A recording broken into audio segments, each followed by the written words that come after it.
ছেলের আবদারে আজকে রান্না করছি রাজমা চাওয়াল, বিহারের একটি ফেমাস ফুড।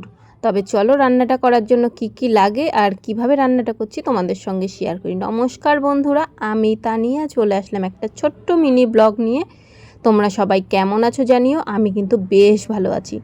ছেলে কদিন ধরে ভীষণই বায়না করছে, আর ওর বায়না তো ওর বাবা সেগুলো মেটাবেই, তাই আমিও শুরু করে দিলাম ওর জন্য রান্না বান্না। এদিকে সকালে করে নিয়েছিলাম ডাল, তারপরে চিচিঙ্গা ভাজা, ভাত।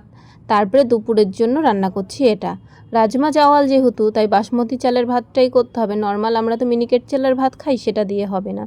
আর সকালে আমি কিছু খাইনি, চা খেয়েছিলাম শুধু, তাই খেয়ে নিলাম একটু আমমুড়ি।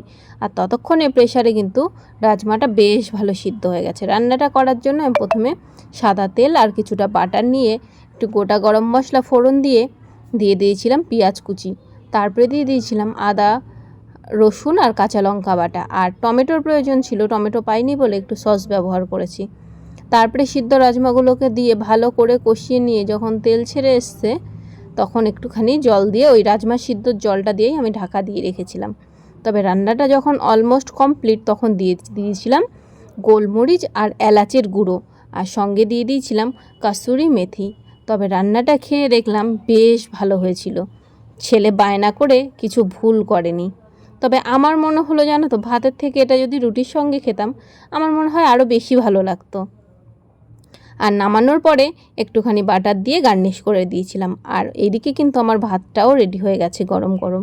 তবে রান্নাটা কমপ্লিট হলো, এবার বাসন তো মাজতে হবে, তাই রান্না কমপ্লিট করে বাসনগুলো মেজে নিলাম। তারপরে স্নান সেরে পুজো কমপ্লিট করে, আর যার জন্য রান্নাটা করলাম চলো তাকে একটু সাজিয়ে গুছিয়ে খেতে দিয়ে দিই, কারণ তার কথাতেই রান্নাটা হয়েছে। আর সে তো পেয়ে ভীষণ খুশি।